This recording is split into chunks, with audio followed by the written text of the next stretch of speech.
পথের শেষ সীমানা লিখছেন গোপাল দাস, সিঙ্গুর জলাঘাটা, হুগলি থেকে। পথ ধরে হেঁটে চলেছি অজানা সন্ধানে, অনন্ত বছর অক্লান্ত পরিশ্রম পথ চলা। পথের ধারে হাজারো ভালো মন্দের আনাগোনা, সুখ দুঃখ কান্না হাসির যত কথা কান পেতে শোনা। বেনামি ঠিকানার খোঁজে আজও পথ চলা, বুকে বল মনে সাহস নিয়ে দুর্বার গতিতে হাঁটা। যেতে হবে অন্তিম পথের সীমায়, শেষ কিনারে। সূর্য ডোবার আগে আলোয় আলোয় সব দেখা।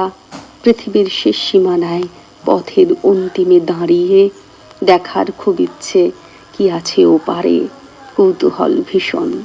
তাই অজানার সন্ধানে আজও পথ চলার দুর্বার গতিতে, মনে আনন্দ ভয় উৎসাহ কৌতূহল দারুণ অফুরন্ত। একদমই তাই দাদা, কারণ এই পথ আমরা হেঁটে চলি, কোথায় কি আছে কখন কি আছে তা আমরা কেউ কিচ্ছু জানি না। পথের শেষ সীমানায় যখন আমরা এসে উপনীত হই, তখন একটাই কৌতূহল মনে, যে ওপারে কি আছে তা কেউ জানে না, কেউ বলে না, কোনো অভিজ্ঞতা কোনো ধারণা কিচ্ছুটি আমাদের নেই।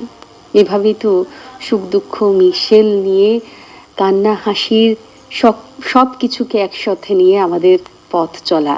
এভাবেই খুঁজে পাওয়ার একটা ইচ্ছে যে কিছু তো আছে ওপারে, ওই দিগন্তে।